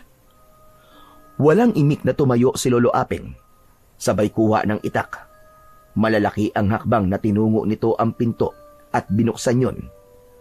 Sinundan naman ito ni Dexter at hindi nga siya nagkamali dahil nakatayo si Balkan sa loob ng kanilang bakuran. Ano na naman ginagawa mo rito, lintik ka? At bumalik ka pa rito? Wala ka rin konsiderasyon dahil sinakto mo pang kumakain kami. Abala kang aswang ka. Pasensya na ako na abala ko ang inyong hapunan. Hoy, Balkan! Alam namin na ikaw ang pumapatay sa mga tao dito sa baryo namin. Tumigil ka na! Dahil kung hindi, ikaw ang... Ano yon? Lalabanan mo ko? Yan ang gusto ko, Dexter. Lumabas ka sa proteksyon na ginawa ng lolo mo at harapin ako. Gamitin mo sa akin ang kapangyarihan mo. Hayaan mo kung ubusin ang siyam mong buhay hanggang sa mapunta na to sa akin. Nangangako ko sa iyo na sa oras na makuha ko ng siyam na buhay mo, ay titigil na ako sa pag-atake sa mga tao. Buhay mo ang kapalit na marami pang buhay na pwede kong kunin. Huwag kang makikinig sa kanya, Dexter. May iba pang paraan para matigil na ang pag-aasik niya ng kasamaan. Natigilan si Dexter at mabilis siyang nag-isip. Sa tono ng pananalita ni Balkan ay sigurado siya na seryoso ito. Alam niya na habang hindi nito nakukuha ang gusto nito, ay patuloy na madadagdagan ang mga biktima sa baryo nila. Lolo, baka po wala na pong ibang paraan. Total, wala naman po akong pamilya. Wala pong magluluksa kung sakaling ibuwis ko po ang aking buhay para sa nakararami. At ano ko sa tingin mo, Dexter? Hindi mo ba ako pamilya? Hindi man tayo magkadugo, ay pamilya mo ako, Dexter. Isa ako sa iiyak kapag namatay ka. Kaya wag sasagi sa isip mo na ibuwis mo ang iyong buhay. Kung kinakailangan na labanan ko walang yang aswang na yan ay gagawin ko, wag mo lang ibuwis ang buhay mo. Tama na ang drama niyong dalawa. Baka maiyak lang ako. Dexter, huwag kang makinig sa lolo mo. Ayaw mo bang maging bayani ng baryong ito? Matatandaan nila ang pangalan mo dahil nagbuwis ka ng buhay para sa kanila. Kaya kung ako sa'yo, lumabas ka na sa proteksyon na ito. Hayaan mong patay na kita para makuha ko na ang kapangyarihan mo. Tigilan mo ang panlalason sa utak ng apo ko, animal ka! Hindi siya magpapatiwakal para sa'yo. Alam namin lahat ng sinasabi mo ay pawang kasinungalingan lamang. Akala mo ba ay hindi namin alam na kapag nakuha mo siyang nabuhay ng pusa, ay hindi mo yun gagamitin sa kasamaan? Isang nakakatakot na ngisi ang pinakawalan ni Balkan. Mula kay Lolo Aping ay lumipat ang tingin nito kay Dexter. Bibigyan kita ng 2 gabi para makapag-isip, bata. Babalik ako rito sa pangalawang gabi. At kapag hindi ko nagustuhan ang desisyon mo, ay alam mo na kung ano ang mangyayari. Matapos yung sabihin ni Balkan, ay umalis na ito, habang sina Dexter at Lolo Aping naman ay naiwan na kapwa natatakot. Nangihinang napaupo si Lolo Aping. Sinapo nito ang noo, sabay iling. Pambihira na yan. Sa tagal kong nakatira dito sa baryong ito, ay ngayon lang nangyari ito. Lolo, totoo po ba ang sinabi niyo kanina? Marami akong sinabi kanina eh. Alin ba doon, Dexter? Yung pamilya niyo na po ako? Abay, oo naman. Bakit? Ikaw ba hindi pa pamilya ang turing mo sa akin? Humikbi si Dexter. Kasunod nun ay napaluwa siya dahil sa labis na kaligayahan, hanggang sa hindi niya na napigilan ang kanyang sarili na yakapin si Lolo Aping. Inilabas niya ang kanyang luwa habang yakap ang matanda. Lolo Aping, hindi niyo po alam kung gaano po ako kasaya. Simula po sanggol ako, ay wala na po tumatanggap sa akin. Kaya sobrang saya ko po kasi sa wakas, meron na po akong matatawag na pamilya. Maraming salamat po. Hay nako, pinapaiyak naman ako ng batang ito. Tama na nga, tapusin na natin tong hapunan natin. Basta simula ngayon, pamilya na tayo, Dexter. Apo kita at gagawin ko ang lahat para ikaw ay protektahan. Nang gabing yun, ay biglang nagkaroon ng dahilan si Dexter para lumaban at mabuhay. Alam niya na kapag nawala siya ay malulungkot si Lolo Aping at ayaw niyang mangyari yun. Kaya nangako siya sa kanyang sarili na kahit na anong mangyari, ay hindi niya ibibigay kay Balkan ang gusto nito. Hindi rin niya bibiguin si Puting sa tiwalang ibinigay nito sa kanya. Sa gitna ng takot na bumalot sa buong baryo, ay naging abala sina Dexter at Lolo Aping sa paghahanda. Sa likod ng kubo ay nagsimula silang magsibak ng mga kawayan. Pinutol nila yon sa tamang haba at tinapyas ang dulo hanggang tumalim na parang sibat. Itinabi nila yon sa gilid ng kubo. Isa yon sa magiging sandata nila laban kay Balkan. Matapos ang kanilang paghahanda, ay nagtungo sila sa munting tanggapan ng kapitan ng kanilang baryo. Ipinaliwanag nila ang serye ng mga pagpatay at ang posibilidad ng mas malalang pag-atake sa mga susunod na gabi. Tahimik na nakinig ang kapitan at kahit halata ang takot sa mga mata nito, ay nangako itong ihahanda ang mga tanod at paiigtingin ang pagbabantay sa paligid. Mabilis na lumipas ang mga araw at dumating na ang gabi ng pagbabalik ni Balkan sa bahay ni Lolo Aping. Magdamag na nakaabang sina Dexter sa labas ng bahay. May hawak na itak si Lolo Aping, habang si Dexter naman ay tahimik na nakikiramdam sa paligid. Hindi nagtagal ay dumating na nga si Balkan. Tumayo ito sa labas ng proteksyon. Paumanhin, kung masyado na akong ginabi. Ayoko na magpaligoy-ligoy pa. Gusto ko nang malaman ang desisyon mo, Dexter. Hindi ko ibibigay sa iyo siyam na buhay ng pusa, Balkan. Hindi ko hayaang mapatay mo ako para makuha mo to sa akin. Walang hiya kang bata ka. Gusto mo bang ulitin ko pa sa'yo ang kapalit ng desisyon mong yan?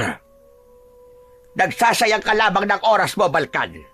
Hindi mo na mababago ang desisyon ng aking apo. Kung sasalakay ka rito sa aming baryo ay handa kami. Sisiguraduhin namin na hindi ka magtatagumpay.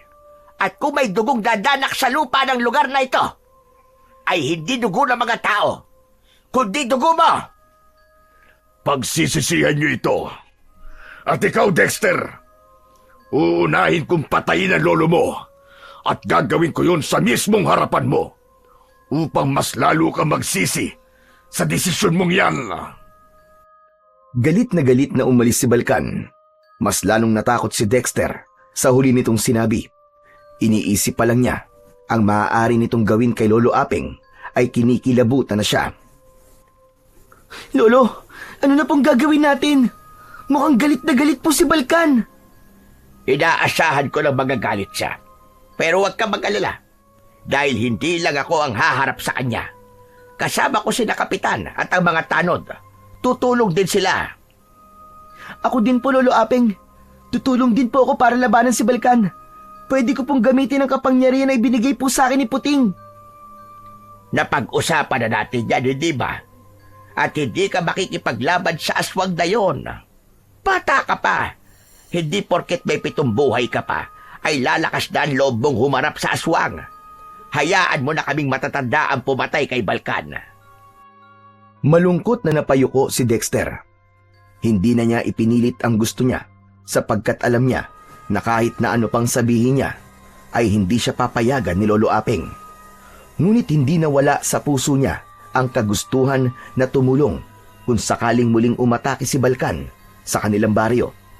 May pakiramdam kasi siya na tanging siya lamang ang may kakayahan na wakasan ang kasamaan ni Balkan, lalo na't meron siyang kapangyarihan na wala ang iba.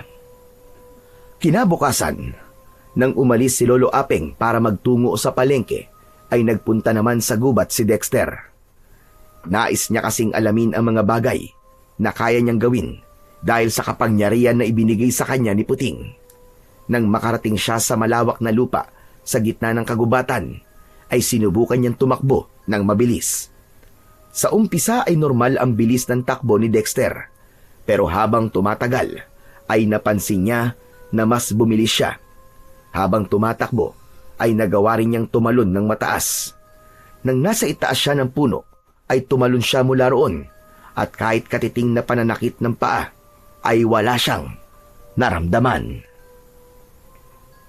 Wow! Ang galing! Kung ganun tama nga hinala ko na hindi lang 9 na buhay ang ibinigay sa akin ni Puting. Meron din ako ng mga kakayahan ng isang pusa. Ipinagpatuloy ni Dexter ang kanyang pagsasanay at pagtuklas sa mga iba pa niyang kayang gawin. Naging madali ang lahat sa kanya dahil tila may boses na nagsasabi sa kanya kung ano ang dapat niyang gawin. Malakas ang pakiramdam niya na sa sandaling yun ay ginagabayan siya ni Puting. Bukod sa mabilis na galaw at mataas na pagtalon, ay natuklasan din ni Dexter na naging matalas ang kanyang pandinig at pandama. Nang makaramdam na siya ng pagod, ay umupo siya sandali sa ugat ng isang malaking puno. Doon niya napagtanto ang halaga ng kakayahan na meron siya. Nalaman niya na hindi lamang basta kapangyarihan ang ibinigay sa kanya ni Puting, kundi isang pagkakataon na protektahan ang kanyang sarili at ang kanilang buong baryo laban sa banta ng kasamaan. Labis na natuwa si Dexter sa mga natuklasan niyang bagay na kaya niyang gawin dahil sa kapangyarihang ibinigay ni Puting. Hindi lang 9 na buhay ang ipinagkaloob nito, kundi maging mga kakayahan na alam niyang magagamit niya sa pakikipaglaban kay Balkan. Habang naglalakad siya pabalik sa bahay, ay bumagsak ang balikat niya nang may mapagtanto siya. Pero ano namang silbi ng mga kakayahan na meron ako kung hindi ako papayagan ni Lolo Apeng na lumaban? Pero hindi bale. Kapag nakita kong kailangan ko talagang lumaban, ay hindi ako magpapapigil kay Lolo Apeng. Nagpatuloy si Dexter sa paglalakad hanggang sa makauwi na siya. Sinalubong siya ni Lolo Apeng na mukhang kadarating lang mula sa palengke. Nasa tabi pa ng pinto ang mga pinamili nito. Dexter, nandito ka na pala. Saan ka ba nagpunta? At pagdating ko wala ka rito. Ano po? Naglakad-lakad lang po ako sandali. Nainip po kasi ako eh. Ganun ba? O sige, tulungan mo na ako sa pag-aayos nito mga pinamili ko. Mamaya magluluto na ako ng tanghalian natin.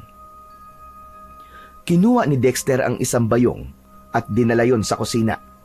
Ipinatong niya yon sa lamesa at isa-isang inilabas ang mga gulay na naroon.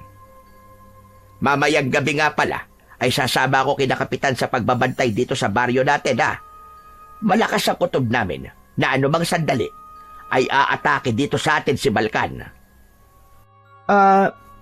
Lolo Apeng, hindi na po ba magbabago ang isip nyo? Kasi po, Lolo, baka po makatulong po ako para matalo po si Balkan eh.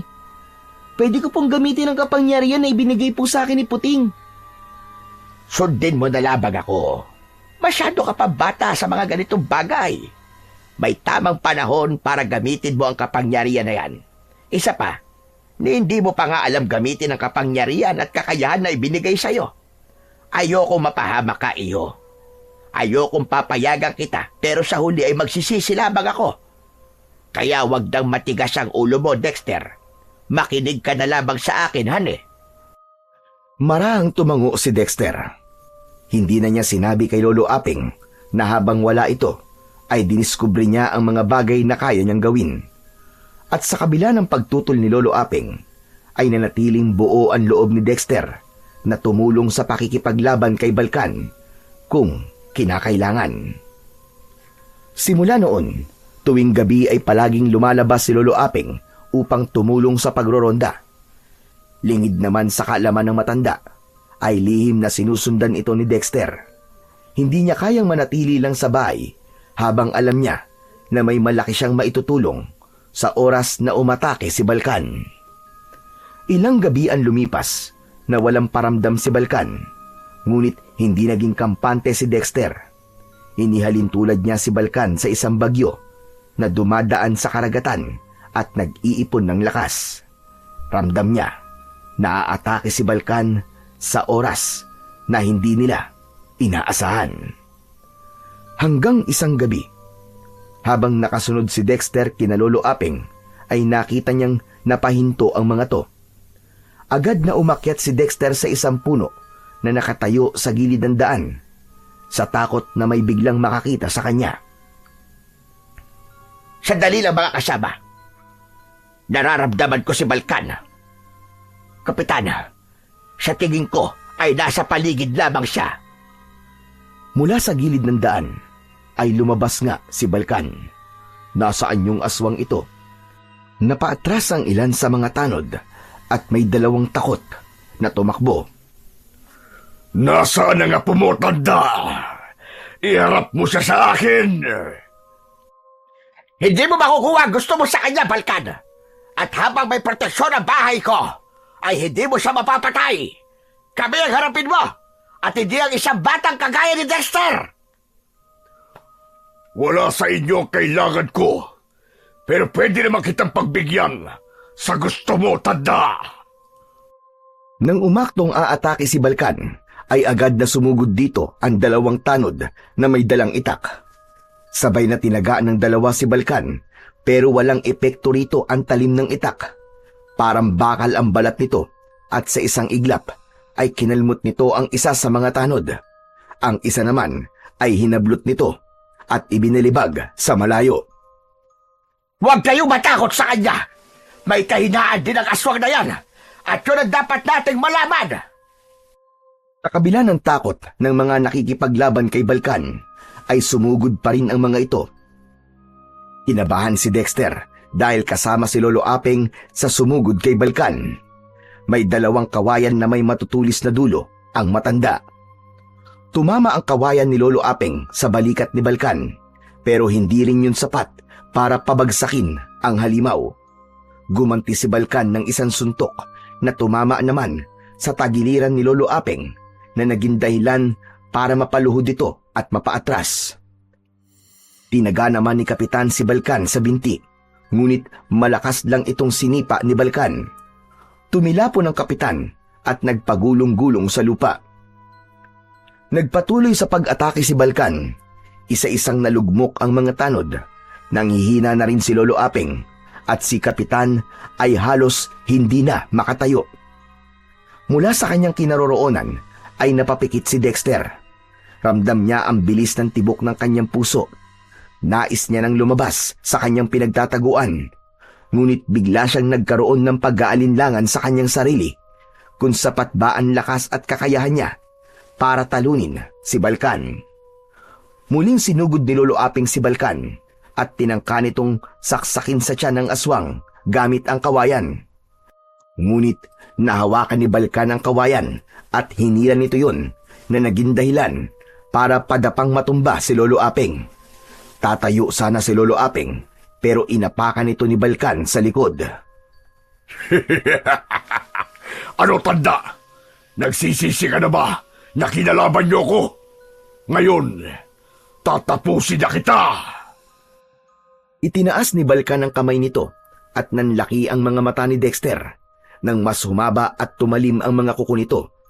Yun na ang nagtulak sa kanya para tumalon sa puno. Mabilis siyang tumakbo upang iligtas si Lolo Apeng. Hayop ka! Lumayo ka sa lolo ko! Tumalon ng mataas si Dexter at malakas niyang sinipa si Balkan sa panga nito. Sa lakas ng sipang yun ay tumilapon si Balkan at sumadsad ang malaki nitong katawan sa lupa. Agad na tinulungan ni Dexter si Lolo Apeng na makatayo. Ano ginagawa mo rito, Dexter?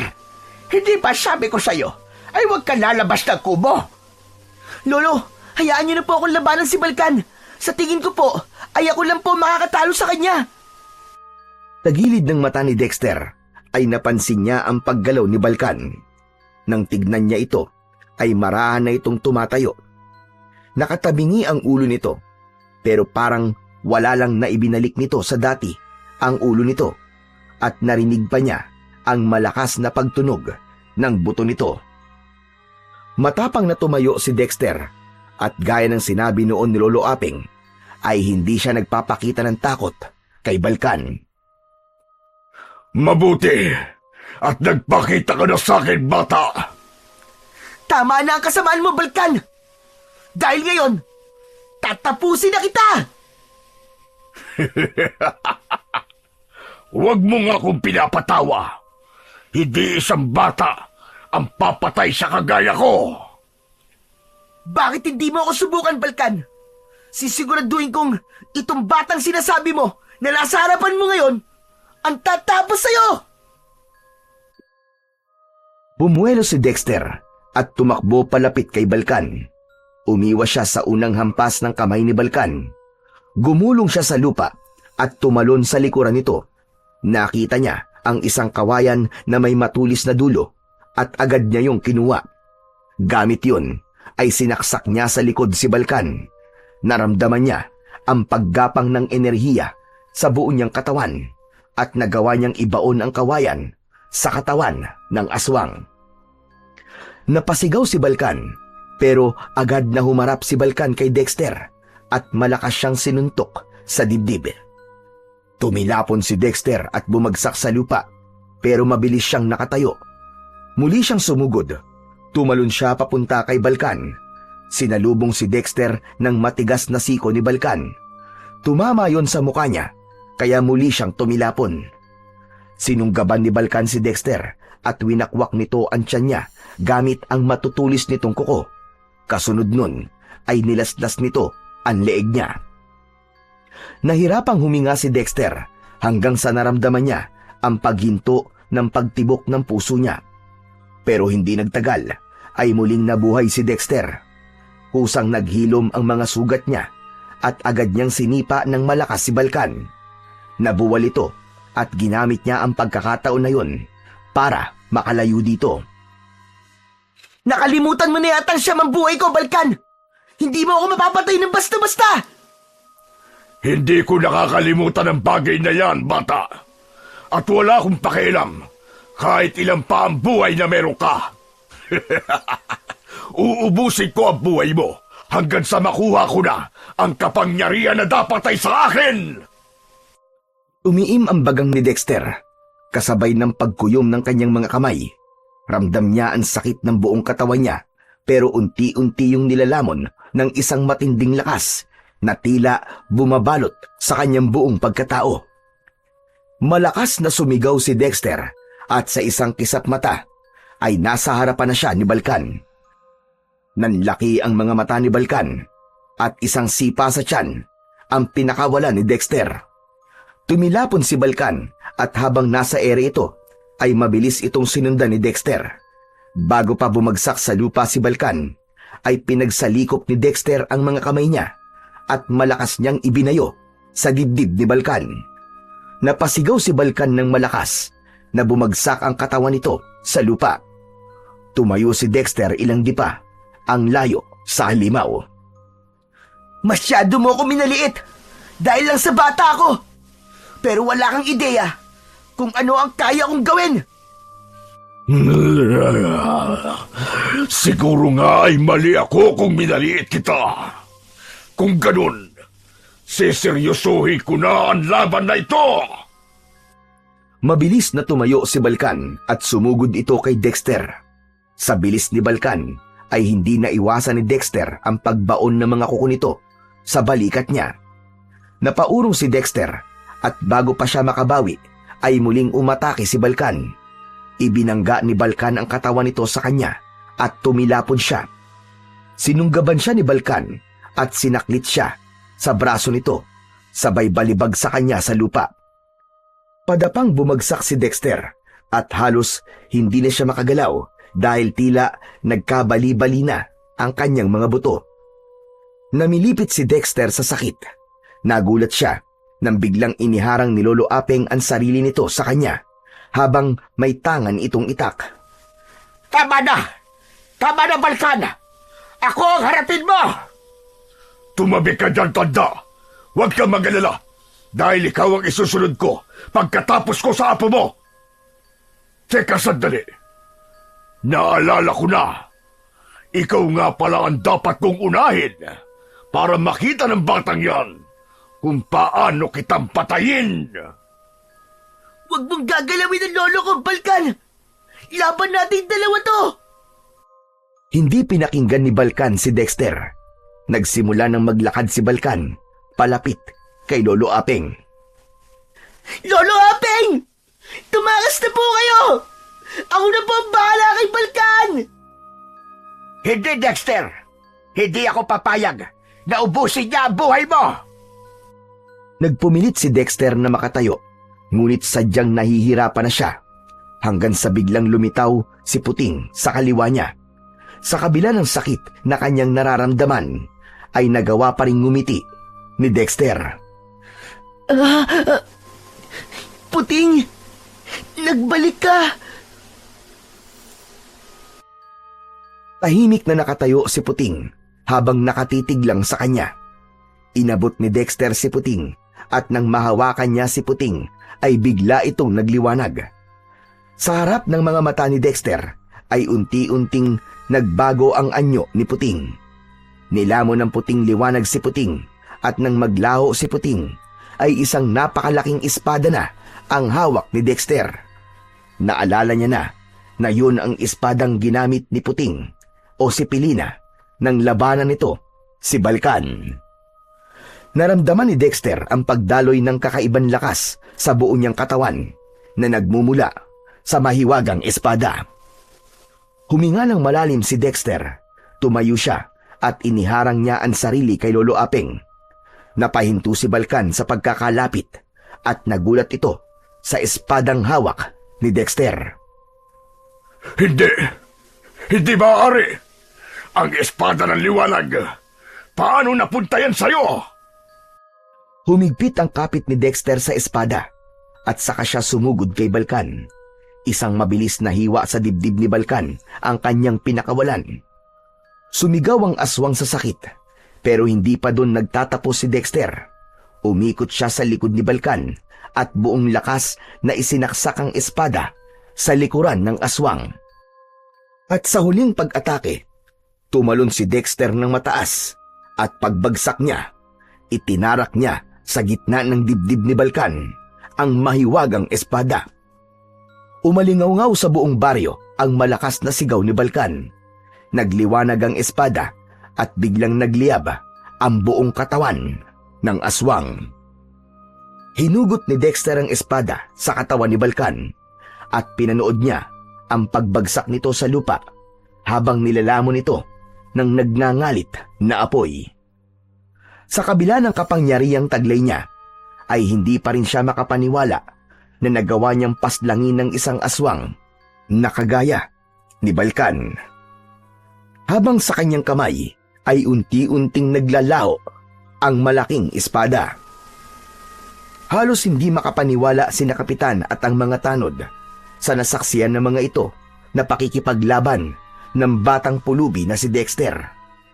Lahat ay nakanganga at nakatulala habang nakatingin kay Dexter. Hindi nagtagal ay lumapit kay Dexter si Lolo Aping at mahigpit siya nitong niyakap. Sa labis na kasiyahan ay hindi napigilan ni Dexter ang maiyak. Lolo, nagawa ko po. Wala na po si Balkan. Ligtas na po tayong lahat.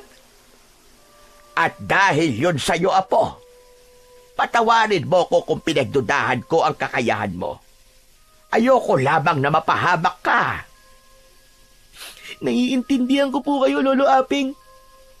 Alam ko po na ginawa niyo lang po yun para protektahan po ako. Maraming salamat po. Kasi kayo po naging inspirasyon ko para labanan si Balkan. Malaking bahagi po kayo sa tagumpay nating to. Laban po sa kasamaan. Sa pagkakataon na yon, ay isa-isa nang lumapit ang mga tanod at si Kapitan kina Dexter at Lolo Aping. Dahil maraming tanong ang mga ito, ay si Lolo Aping na ang nagpaliwanag sa mga ito kung paano nagkaroon ng pambihirang lakas at kapangyarihan ang batang si Dexter. Matapos ang pagkamatay ni Balkan, ay agad bumalik sa normal ang buhay ng mga tao sa baryo ni na Dexter. Dahil sa kanyang kabayanihan, ay nag-iba na ang trato ng mga tao sa kanya at sa hindi inaasahang pangyayari, ay naging magkaibigan pa sila ni Ompong. Si Dexter ay naging simbolo ng katapangan at pag-asa para sa lahat. Nang magbinata na si Dexter, ay nagsikap siya sa pag-aaral at dahil na rin sa tulong ni Lolo Aping, ay nakapagtapos siya ng kolehiyo.